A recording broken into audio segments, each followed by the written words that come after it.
আর্জেন্টিনার জার্সিতে কেন লেখা থাকে ১৮৯৩? এটা কি কোনো বিশ্বকাপ জয়ের বছর, নাকি এর পেছনে লুকিয়ে আছে আরও বড় ইতিহাস? ১৮৯৩ সালের ২১শে ফেব্রুয়ারি স্কটিশ শিক্ষক ও ক্রীড়া সংগঠক Alexander Watson Hutton Argentine association football league প্রতিষ্ঠা করেন। তাকে আর্জেন্টাইন ফুটবলের জনক হিসেবে বিবেচনা করা হয়। ইউরোপের বাইরে এটি ছিল বিশ্বের প্রথম দিকের ফুটবল অ্যাসোসিয়েশনগুলোর একটি।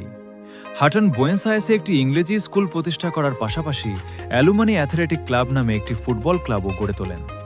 ১৯১১ সালে ক্লাবটি বিলুপ্ত হওয়ার আগে ২২টি শিরোপা জিতে সে সময়ের অন্যতম সফল দলে পরিণত হয়েছিল। তাই আর্জেন্টিনার জার্সিতে লেখা ১৮৯৩ কোনো রহস্যময় সংখ্যা নয়। এটি আর্জেন্টাইন ফুটবলের জন্ম, ঐতিহ্য এবং গৌরবময় ইতিহাসের প্রতীক। একটি সংখ্যা যা দেশের ফুটবল পরিচয়কে বহন করে চলেছে প্রজন্মের পর প্রজন্ম। এই রকমের আর ভিডিও পেতে সাবস্ক্রাইব করুন হিস্ট্রি উইথ সজীব।